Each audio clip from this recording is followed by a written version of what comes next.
ಆತ್ಮೀಯ ವೀಕ್ಷಕರೇ, ತಮ್ಮೆಲ್ಲರಿಗೂ ಸ್ವಾಗತ ನಮ್ಮ ಯೂಟ್ಯೂಬ್ ಚಾನಲ್ನಲ್ಲಿ.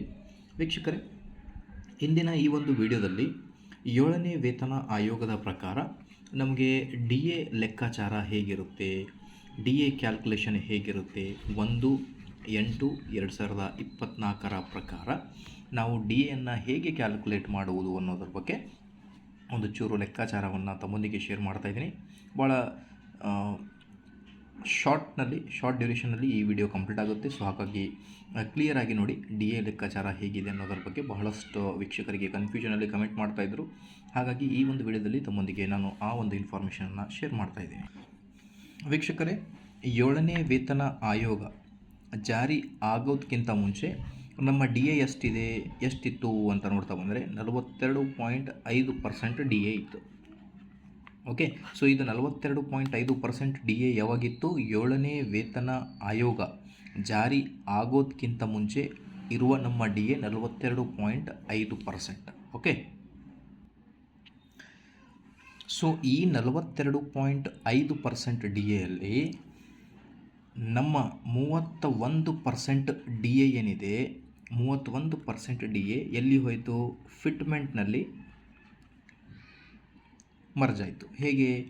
ನಮ್ಮ 2022ರ ನಮ್ಮ ಏನು ಬೇಸಿಕ್ ಸ್ಯಾಲ್ರಿ ಇತ್ತು, ಆ ಒಂದು ಬೇಸಿಕ್ ಸ್ಯಾಲ್ರಿಗೆ ಈ 31% ಡಿ ಎ ಫಿಟ್ಮೆಂಟ್ನಲ್ಲಿ ಮರ್ಜ್ ಆಯಿತು.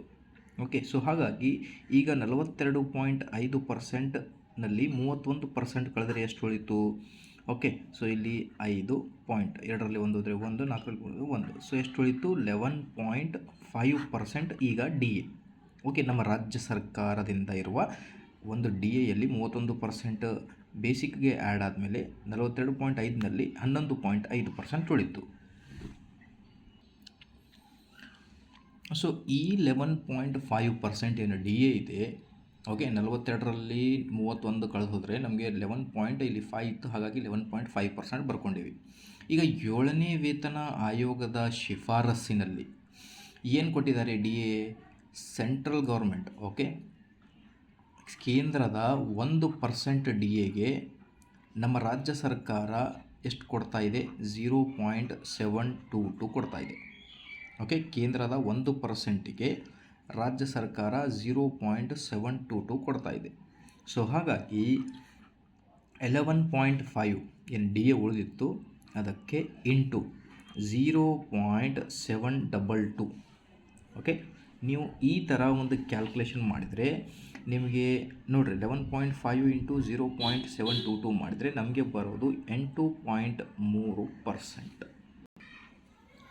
ಓಕೆ, ಸೊ 8.3% ಏನಿದೆ ಇದು ಆ್ಯಕ್ಚುಲಿ ಈಗ ಡಿ ಎ ಇರೋದು. ಇದರಲ್ಲಿ ಪ್ಲಸ್ ಆರ್ ಮೈನಸ್ ಆಗುತ್ತೆ. ಈಗ ಗೌರ್ಮೆಂಟ್ನಲ್ಲಿ ಆರ್ಡರ್ ಬಂದ ಮೇಲೆ ಗೊತ್ತಾಗುತ್ತೆ ಎಷ್ಟು ಪ್ಲಸ್ ಮೈನಸ್ ಆಗುತ್ತೆ ಅಂತ. ಬಟ್ ಈ ಥರ ನಾವು ಡಿ ಎನ ಲೆಕ್ಕಾಚಾರವನ್ನು ಮಾಡ್ಕೋಬಹುದು. ಸೊ ವಿಡಿಯೋ ಇಷ್ಟ ಆಗಿದ್ದಲ್ಲಿ ವೀಕ್ಷಕರೇ ದಯವಿಟ್ಟು ಒಂದೇ ಒಂದು ಲೈಕ್ ಕೊಡಿ, ಯೂಟ್ಯೂಬ್ ಚಾನಲನ್ನು ಸಬ್ಸ್ಕ್ರೈಬ್ ಮಾಡಿಕೊಳ್ಳಿ. Thank you.